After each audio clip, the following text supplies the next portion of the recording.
Pratap classes YouTube channel पर आप सभी का हार्दिक अभिनंदन है। पिछली क्लास में मैंने आपको बता दिया था लगभग जोधा की आवल बावल की संधि है। पिछली क्लास में कहाँ तक हो गया था? आवल बावल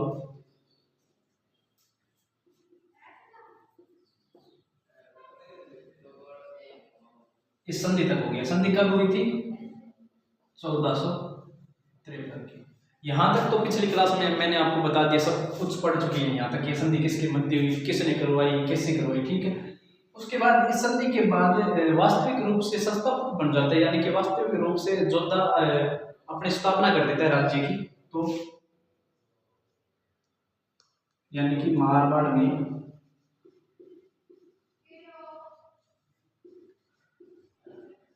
राठौड़ों का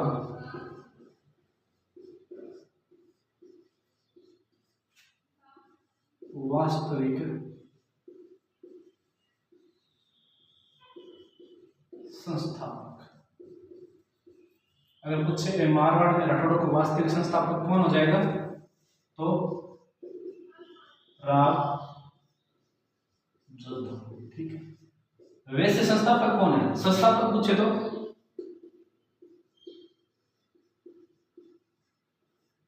राव सिंह। क्या नाम है? राव सिंह। वैसे राठौड़ों की स्थापना किसने की थी? राव सिंह ने की थी। और वास्तविक संस्थापक पूछे तो कौन हो जाएगा?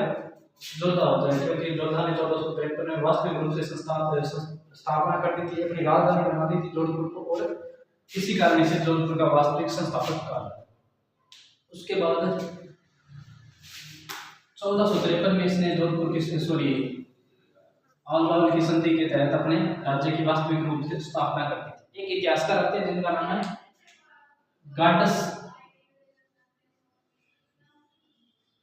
फॉर्साइथ। इतिहासकार कौन है? गाडस फॉर्साइथ। इनका एक ग्रंथ है, जिस ग्रंथ का नाम है, इनका एक ग्रंथ है, ग्रंथ का नाम है गुण जोधायन। गुण जोधायन ग्रंथ का क्या नाम है? गुण जोधायन।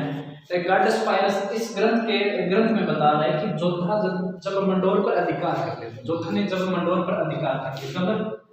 1453 में मंडोर, इस ग्रंथ के अनुसार ये बात है, ठीक है। मंडोर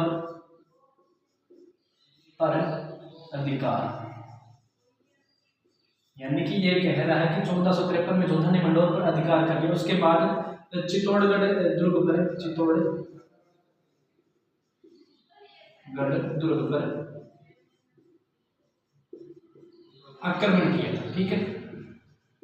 ये बात कौन कह रहा है? गाडस पायरस फॉर्साइथ इतिहासकार है जो जोधा के समकालीन थे, वो ये बात कह रहे हैं कि जोधा ने मंडोर पर अधिकार के बाद चित्तौड़गढ़ पर आक्रमण किया था और चित्तौड़गढ़ दुर्ग के दरवाजे जला दिए थे, ठीक है। दरवाजे जला दिए, चित्तौड़गढ़ दुर्ग के दरवाजे जला देता है राव जोधा। उसके बाद जिस दुर्ग के अंदर जोधा के पिता की हत्या की गई थी, उसी रूम के अंदर, जिस कमरे के अंदर जोधा के पिता की हत्या की गई थी, उसी कमरे के अंदर जाकर वह अपने पिता को प्रणाम करता है। और जब ये दुर्ग से वापस लौटता है, यानी कि मेवाड़ से वापस लौटते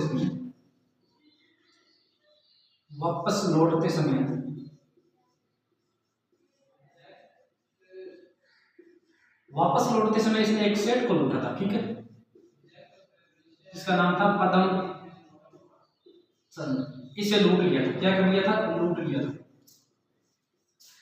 इसको लूट के, इस लूट से जो धन प्राप्त हुआ था, इस धन से ये क्या करता जो था? पद्म सागर तालाब का निर्माण हुआ है, ठीक है।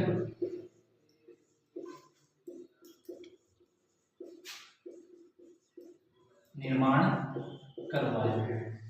और ये पद्म सागर तालाब है, ये कहां पर है पूछे तो? जोधपुर में, मेहरानगढ़ दुर्ग के समीप है, ठीक है। यानी कि गाडस फॉर्साइथ क्या कह रहा है? इसका एक ग्रंथ है गुण जोधायन। गुण जोधायन के अंदर ये कह रहा है कि 1453 में मंडोर पर अधिकार के बाद जोधा ने चित्तौड़गढ़ पर आक्रमण कर लिया और पूरी तरह आक्रमण किया था और चित्तौड़गढ़ दुर्ग के दरवाजे जला दिए थे और जिस कमरे के अंदर इसके पिता रणमल की हत्या की गई थी उसी कमरे के अंदर जाकर उसने रणमल को प्रणाम किया था और वापस आते समय क्या कर दिया था, सेठ पद्मचंद को लूटा था और इससे जो धन प्राप्त हुआ था उस धन से क्या किया, पद्म सागर तालाब का निर्माण करवाया जो कहां पड़ता है, जोधपुर के अंदर स्थित है। यहां तक की स्टोरी समझ में आ गई है, नेक्स्ट देखिए, ठीक है।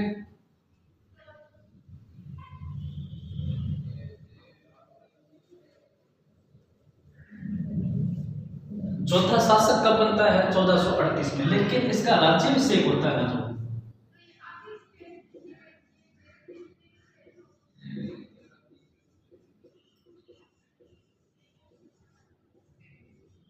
वास्तविक राज्याभिषेक ये पूछे तो वास्तविक राज्याभिषेक कब होगा, 1453 में आवल बावल संधि के बाद।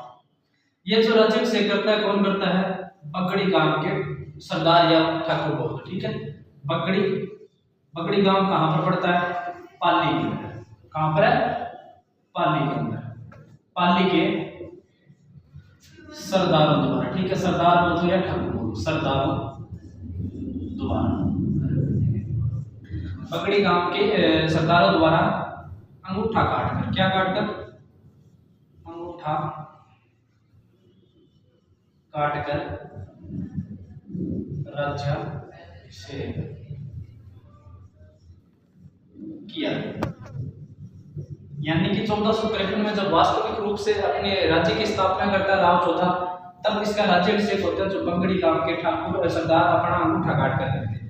और ये राठौड़ों का राज्याभिषेक होता कहां पर था, तो श्रृंगार चौकी के अंदर। कहां पर, श्रृंगार चौकी में। और इस श्रृंगार चौकी का निर्माण पूछे तो इस श्रृंगार चौकी का निर्माण किसने करवाया, तो इस चौकी का निर्माण करवाया था उस शासक का क्या नाम है, तो उस शासक का नाम है महाराजा तख्त सिंह। महाराजा तख्त सिंह, यानी कि महाराजा तख्त सिंह ने इस चौकी का निर्माण किया।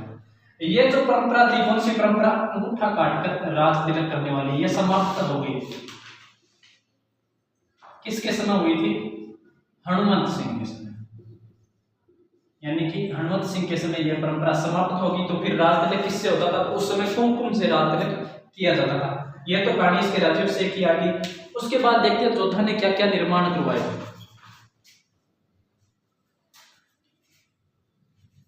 उसके बाद देखते हैं जोधा ने क्या क्या निर्माण करवाए थे। अच्छा ठीक है, एक याद रखना भी, हनुमंत सिंह नहीं था, सरदार सिंह, ठीक है। क्या नाम है, सरदार सिंह। हनुमंत सिंह काट देना, सरदार सिंह करना।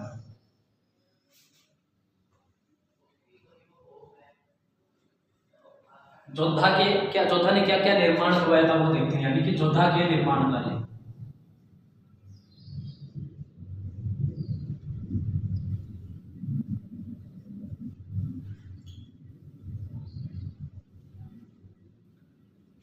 जोधा के निर्माण कार्य में पहला तो मान लो पद्म सागर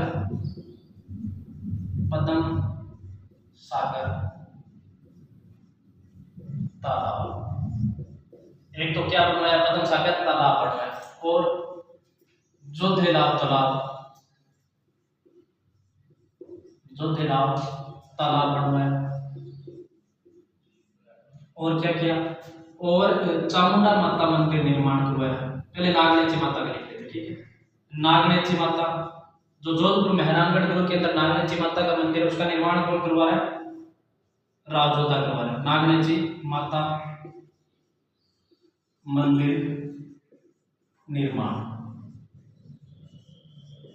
इस माता के मंदिर में जो काष्ठ की प्रतिमा है, कौन सी प्रतिमा, काष्ठ प्रतिमा। ये प्रतिमा कौन लेकर आते हैं, राव दुहड़ जी लेकर आए थे। कहां से, कर्नाटक से। और कहां पर स्थापित की थी, नगाना गांव बाड़मेर में। अब नगाना बाड़मेर से इस प्रतिमा को कौन लेकर आया था, तो नगाना बाड़मेर से जोधा के कहने पर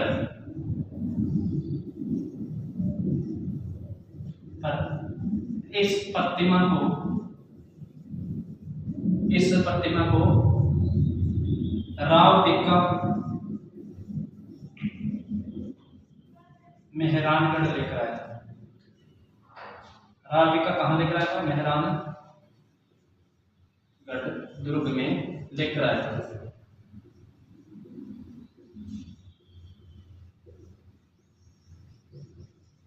और कौन सा निर्माण हुआ है जोधा में?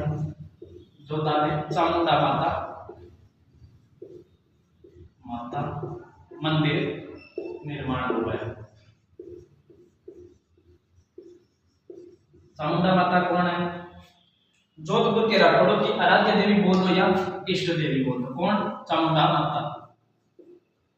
राठौड़ों की, कौन से राठौड़ों की? जोधपुर वालों। ठीक है,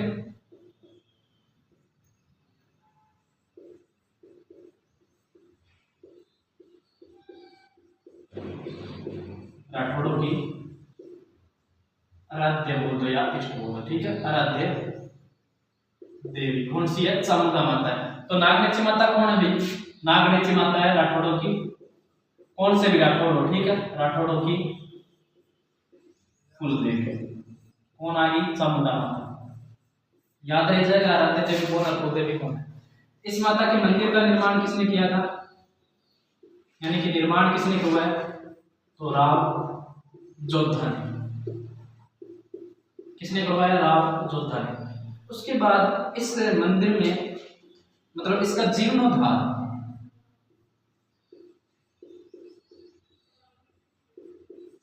जब विजय स्तंभ की 9वीं मंजिल पर बिजली गिरी थी, उसी समय चामुंडा माता के मंदिर पर भी बिजली गिरी थी। और विजय स्तंभ की 9वीं मंजिल का पुनर्निर्माण या जीर्णोद्धार किसने करवाया था? स्वरूप सिंह ने। तो इसी का भी तो जीर्णोद्धार हो रहा है, वो कौन करवाया? तो इसका जीर्णोद्धार जो करवाया था महाराजा तख्त सिंह ने। ठीक है, किसने करवाया? महाराजा तख्त सिंह ने। उसके बाद इसके अंदर एक 2008 में घटना घटती है, जिसे कहते हैं मेहरानगढ़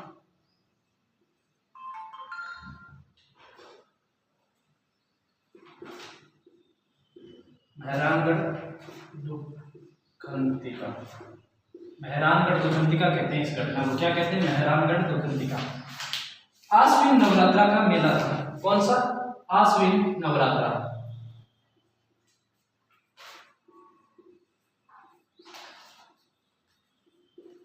मेहरानगढ़ दुर्ग के अंदर माता चामुंडा के मंदिर में आश्विन नवरात्रा का मेला चल रहा था। उस मेले में काफी भीड़ थी।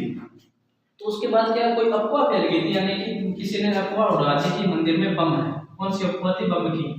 ऐसी अफवाह फैल गई थी और उस अफवाह के कारण मंदिर के अंदर भगदड़ मच गई और उस भगदड़ के अंदर 216 लोगों की मृत्यु हो गई थी। कितने की? 216 लोगों की मृत्यु कैसे हो गई थी? मंदिर में भगदड़ मचने के कारण। मंदिर में भगदड़ के कारण, यानी कि मंदिर में जो भगदड़ मची थी उसके कारण 216 लोगों की मृत्यु हो गई थी। और इस मृत्यु की जांच के लिए, मतलब इस घटना की जांच के लिए जो आयोग या तो समिति बिठाई गई थी, किसकी? मेहरानगढ़ दुखंतिका की जांच के लिए। जो जांच आयोग बैठा था उसका क्या नाम था? जसराज चोपड़ा आयोग। आयोग का क्या नाम था? जसराज चोपड़ा आयोग। इसने अपनी रिपोर्ट जो राजस्थान सरकार को दी थी, रिपोर्ट 2019 को सौंप दी थी। और घटना कब की? 2008 की। तो रिपोर्ट कब दे रहा? 2019 में। और सरकार ने अभी तक वो रिपोर्ट सार्वजनिक नहीं की है। तो जोधा के निर्माण कार्य में सबसे पहले क्या पड़ा था? पद्म सागर तालाब। निर्माण कौन करा रहा है? राव जोधा। पद्म सागर तालाब कहां पर है? जोधपुर में। उसके बाद जोधेला तालाब निर्माण कौन करवा रहा है? राव जोधा। और कहां पर है? जोधपुर के अंदर। उसके बाद नागनेची माता के मंदिर का निर्माण भी कौन करवा रहा है? मेहरानगढ़ दुर्ग के अंदर राव जोधा। मंदिर में काष्ठ की प्रतिमा थी, जो कौन लेकर आया था? नगाना गांव बाड़मेर से जोधा के कहने पर राव बिका वो प्रतिमा लेकर आता है। उसकी स्थापना कहां कर दी जाती है? मेहरानगढ़ दुर्ग के अंदर कर दी जाती है। उसके बाद चामुंडा माता के मंदिर का निर्माण कौन करवा रहा है? राव जोधा। चामुंडा माता कौन है? जोधपुर के राठौड़ों की कुल देवी। सिर्फ जोधपुर के राठौड़ों की कुल देवी चामुंडा माता है। बीकानेर के राठौड़ों की कुल देवी कौन है? करनी माता। तो याद रखना, सॉरी, आराध्य देवी। यानी कि जोधपुर के राठौड़ों की आराध्य देवी कौन है? चामुंडा माता। बीकानेर के राठौड़ों की आराध्य देवी करनी माता और कुल देवी दोनों की एक ही है, कौन सी? नागणेशी माता। उसके बाद निर्माण राव जोधा ने करवाया था। जीर्णोद्धार इस माता के मंदिर का कौन करवा रहे? तख्त श्री करवा रहे हैं। और इस मंदिर के अंदर एक मतलब दुर्घटना होती है जिसका नाम है मेहरानगढ़ दुखंती का। आज में नवरात्रा के महीने चल रहे थे, उसमें 216 लोगों की भगदड़ के मंदिर के अंदर झूठी अफवाह के कारण भगदड़ मच गई थी। उसी भगदड़ के अंदर एक दूसरे के पांव के नीचे दबकर 216 लोगों की मृत्यु हुई थी। और इस आयोग मतलब इस घटना की जांच के लिए जिस आयोग को बिठाया गया था उसका नाम था जसराज चोपड़ा आयोग। और इस आयोग ने अपनी रिपोर्ट 2019 को गहलोत सरकार को सौंप दी और इस रिपोर्ट को अभी तक सार्वजनिक नहीं किया गया है। जोधा के काल में इनकी एक पत्नी थी जोधा की, जिसका नाम था जसमा देवी। पत्नी का क्या नाम था? जसमा देवी।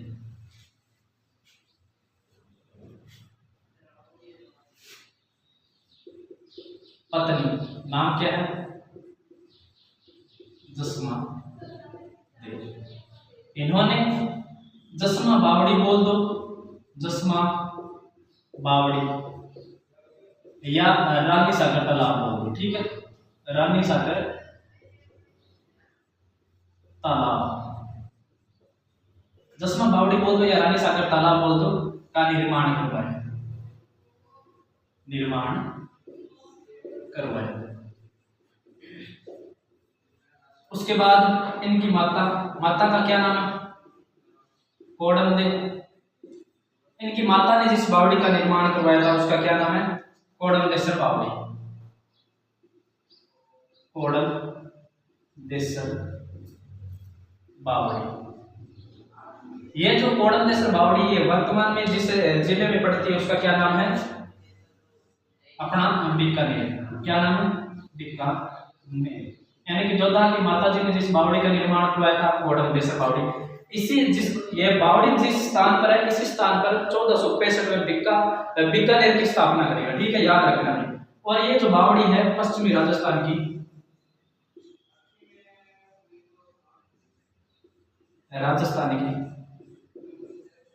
सबसे प्राचीन बावड़ी, ठीक है?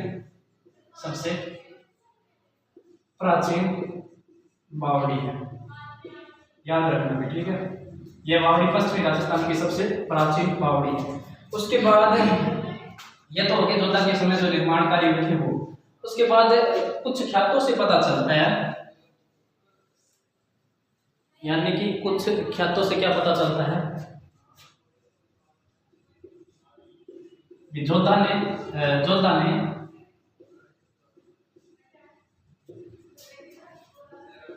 रावत लूणा से घोड़े लिए थे। ये बातें कहां से पता चल रही है? ख्यातों। घोड़े लिए थे, ये बातें कहां से पता चल रही है? ख्यातों से, याद रखना, ठीक है? उसके बाद उद्दा का नाम सुना हुआ? कुंभा का बड़ा पुत्र था। कौन है? कुंभा का बड़ा कौन है? कुंभा का बड़ा पुत्र। कुंभा के बड़ा पुत्र ने क्या किया था? इसे सांभर व अजमेर दिया था, ठीक है? सांभर व अजमेर किसने दिया था? उद्दा ने। किसको? राव जोधा को। ये बात तो होगी यहाँ तक। उसके बाद जोधा ने जोधपुर की स्थापना कब की और मेहरानगढ़ दुर्ग का निर्माण वो था, ठीक है? यानी कि जोधपुर की स्थापना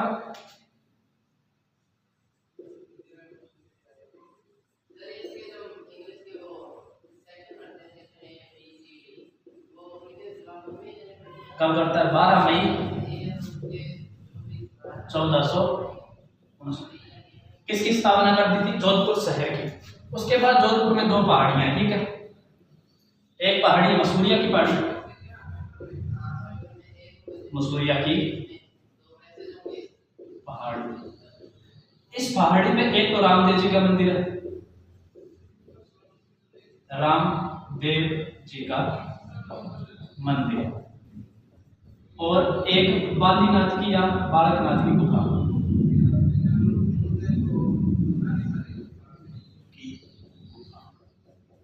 जोधपुर दुर्ग जो मेहरानगढ़ दुर्ग है उसकी नींव पहले जोधा मसूरिया पहाड़ी पर रखना चाहता था।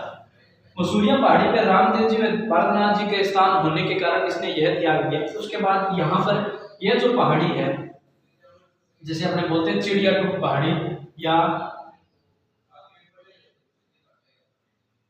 कौन सी पहाड़ी, चिड़िया टूक पहाड़ी, यहाँ पर जो ऋषि रहते थे जिसका नाम था चिड़िया नाथ, यहाँ पर यह तपस्या कर रहे थे। जोधा ने इसे यहाँ से हटने का आदेश दिया तो चिड़ियानाथ ने श्राप दे दिया था जोधा को। चिड़ियानाथ ने जोधा को श्राप दे दिया और कह दिया था कि जोधपुर के जितने भी शासक होंगे वो अपने पोते का मुख नहीं देख सकेंगे और जोधपुर दुर्ग में पानी की समस्या हमेशा ही रहेगी। उसके बाद चिड़ियानाथ जी ये पहाड़ी छोड़कर चले जाते हैं और यहाँ पर राव जोधा किसकी स्थापना करता है, मेहरानगढ़ दुर्ग की, मेहरानगढ़। अब दूसरा आप लगे, एक तो यहाँ का जो शासक होगा वो अपने पोते का मुख नहीं देख सकेगा, दूसरा जोधपुर दुर्ग के अंदर पानी की समस्या हमेशा रहेगी। इसी चीज से बचने के लिए जोधा ने अपनी बुआ यानी कि इनके पिताजी थे रणमल की धर्म बहन कौन थी, यानी कि रणमल, पिताजी का क्या नाम था, रणमल। रणमल की धर्म बहन कौन थी, धर्म बहन करनी माता थी, ठीक है, करनी माता है। जोधा ने सोचा कि क्यों ना करनी माता के हाथों से नींव रखा ली जाए ताकि दुर्ग में हमेशा शांति बनी रहे। तो जोधा करनी माता के हाथों से नींव रखवाने के लिए करनी माता को बुलावा दिया था और बुलावा देने के लिए जिस व्यक्ति को भेजा था उसका नाम था अमराचारण, यानी कि करनी माता को जोधपुर, करनी माता को जोधपुर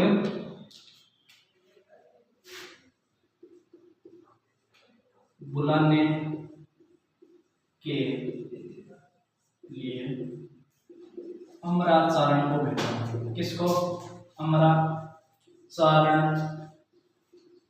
को भेजा, यानी कि जोधपुर में करनी माता को मेहरानगढ़ दुर्ग की नींव रखवाने के लिए जिस व्यक्ति को भेजा था उसका क्या नाम था, अमराचारण। और जो करनी माता जोधपुर दुर्ग में आती है, कौन, करनी माता, और 1515 विक्रमी संवत, ठीक, विक्रमी संवत ज्येष्ठ माह, कौन सा, ज्येष्ठ, शुक्ल पक्ष, पक्ष कौन था, शुक्ल, एकादशी, एकादशी यानी कि शनिवार के दिन, एकादशी के दिन कौन सा दिन था, वार था शनिवार, शनिवार के दिन माता ने जोधपुर दुर्ग की नींव रख दी थी। किसने, करनी माता ने। कब, 1515 विक्रमी संवत। अगर ईस्वी निकालनी तो कौन सी आ जाएगी, 1559, याद रह जाएगा ये इतना तो। ज्येष्ठ माह शुक्ल पक्ष एकादशी के दिन या वार को तो शनिवार के दिन जोधपुर दुर्ग की स्थापना कर दी गई थी, यानी करनी माता ने जोधपुर दुर्ग की नींव रख दी थी। और जोधपुर दुर्ग के उसके बाद कुछ उपनाम है वो भी देख लेते हैं। पहले तो जोधपुर के उपनाम देख लें, उसके बाद मेहरानगढ़ के कुछ उपनाम है वो देख लेते हैं। जोधपुर को किस किस नाम से जाना जाता है तो देखते हैं। पहला तो राजस्थान मरुस उपनाम लिख देता हूं, ठीक है, उपनाम।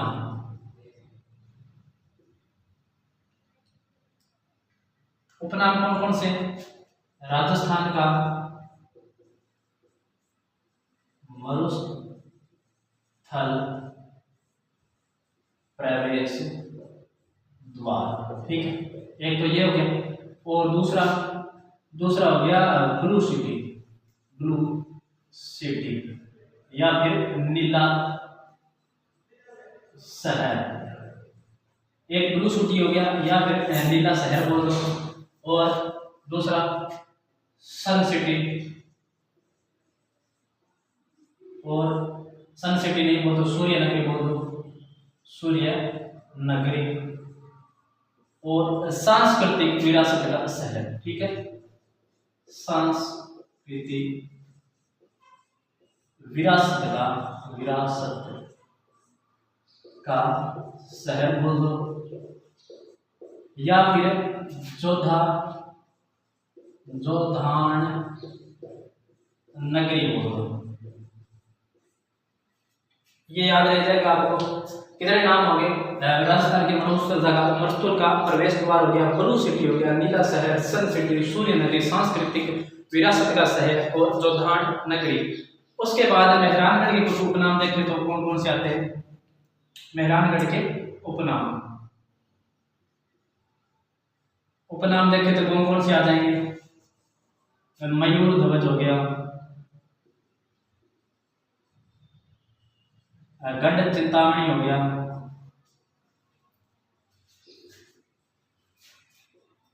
और मयूर ध्वज कह दो, मोर ध्वज कह दो, कागमुखी कह दो, कागमुखी।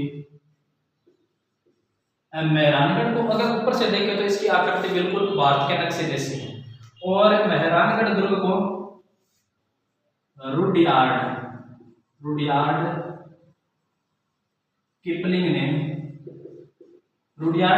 मेहरानगढ़ दुर्ग के लिए क्या कहा है? ये रुडयार्ड किपलिंग कहता है कि मेहरानगढ़ दुर्ग का जो निर्माण है वो या तो परियों के हाथों या देवताओं के हाथों हुआ है। ठीक है, यानी कि रुडयार्ड किपलिंग ने क्या कहा है? दुर्ग का निर्माण परी या देवताओं के हाथों।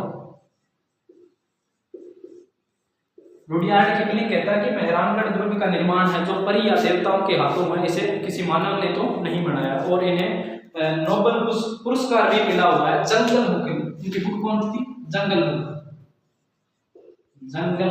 बुक के लिए इन्हें नोबेल पुरस्कार दिया गया था। ठीक है, जिस बुक पर मोगली नाटक आधारित है। उसके बाद जोधा के जो पुत्र था जिसका क्या नाम था? बिक्का, सातलदेव और सुजा हो गया, दुद्धा हो गया, पीरम हो गए।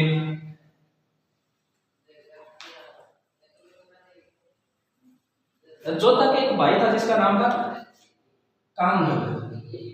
क्या नाम था? कांधल सिंह। जोधा के भाई जिसका नाम था कांधल सिंह। कांधल सिंह क्या करता था? साहवा, हिसार, यहां पर लूटपाट करता था। क्या करता था? लूटपाट। सावा हिसार के पास लूटपाट करता था। और इस समय जो अपने दिल्ली का जो सुल्तान था, क्या नाम था? दिल्ली सुल्तान। क्या नाम? दिल्ली सुल्तान का क्या नाम था? दिल्ली सुल्तान का नाम था बहलोल लोदी। क्या नाम है? बहलोल लोदी। किसका नाम है? दिल्ली सुल्तान का नाम है। इसका एक सेनापति बोल दो या मंत्री बोल दो। सेनापति जिसका नाम था सारंग खान। सेनापति का क्या नाम था? सारंग खान। सारंग खान ने इसे क्या कर दिया था? कांधल की क्या कर देता है? हत्या। क्या कर दी थी? कांधल की हत्या कर दी थी। ठीक, सारंग खान ने कांधल की हत्या कर दी थी। और इस बात की सूचना इस बात की सूचना किसे मिलती है? जोधा को मिली, यानी कि जोधा को सूचना मिलती है कांधल की हत्या की। तो जोधा क्या करता है? बिक्का के साथ, ठीक है, बिक्का को साथ में लेता है और सारंग खान पर चढ़ाई कर देता है। और हांसी के समीप सारंग खान की हत्या कर दी। ठीक है, हत्या कर दी। किसने? राव जोधा ने अपने पुत्र बिक्का के साथ मिलकर। इससे यही पता चलता है कहीं न कहीं जोधा ने किसे पराजित किया है? बहलोल लोदी को। बहलोल लोदी के सेनापति को पराजित किया। तो एक तरह से बहलोल लोदी को ही पराजित कर दिया। किसने? राव जोधा ने। तो ये याद रखना भी, जोधा ने दिल्ली सुल्तान बहलोल लोदी को भी पराजित किया था। उसके बाद जब ये वापस आ रहे थे, कौन? राव जोधा और बिक्का, तो एक स्थान आता है रास्ते में, द्रोणा। क्या नाम है? स्थान का नाम है द्रोणा।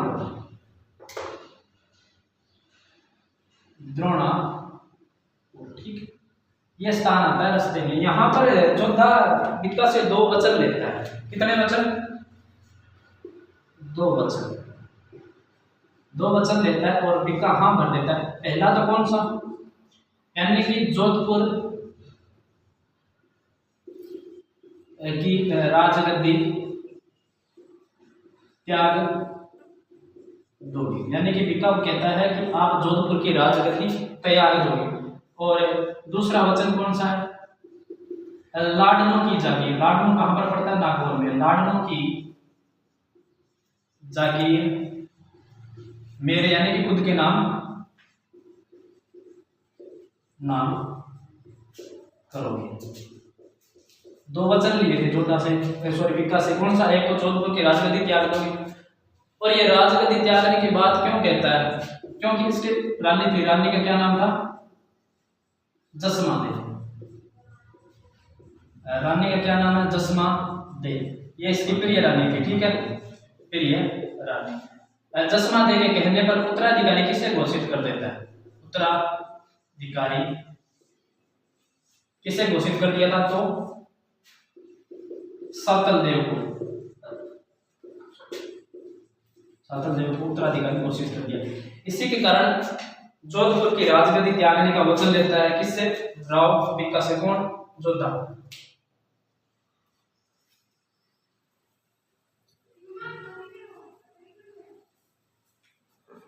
उसके बाद 1489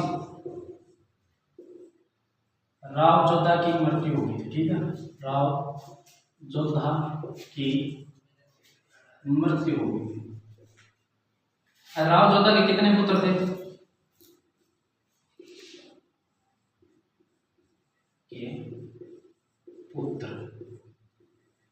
पुत्र तो बहुत थे, अपने मेन की बात करते हैं। नंबर 1 सातल देव क्या, ये क्या करता है, जोधपुर का शासक बना था, ठीक है, राव जोधा की मृत्यु के बाद जोधपुर का शासक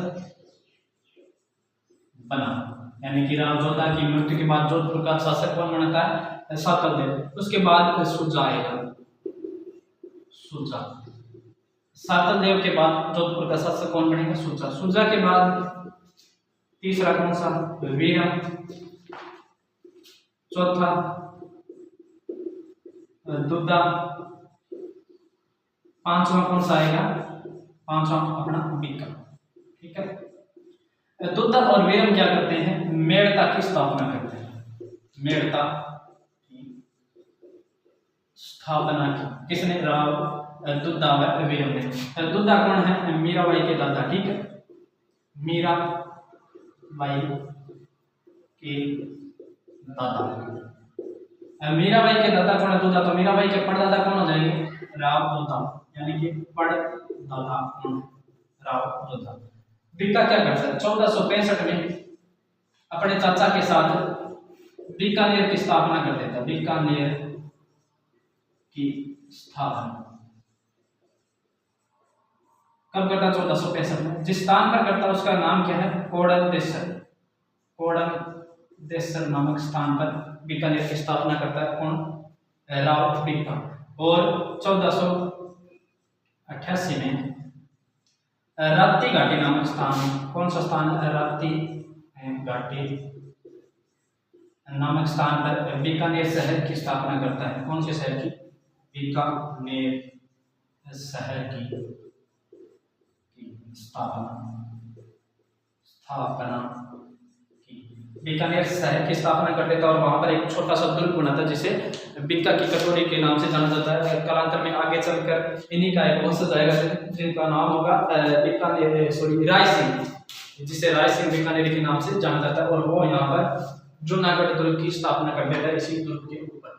तो इसके बाद जो शासक, यहाँ तक तो राव जोधा का इतिहास समाप्त हो जाता है। उसके बाद जो नेक्स्ट शासक आएगा जिसका नाम होगा सातल देव। तो सातल देव के बारे में हम नेक्स्ट क्लास में पढ़ेंगे।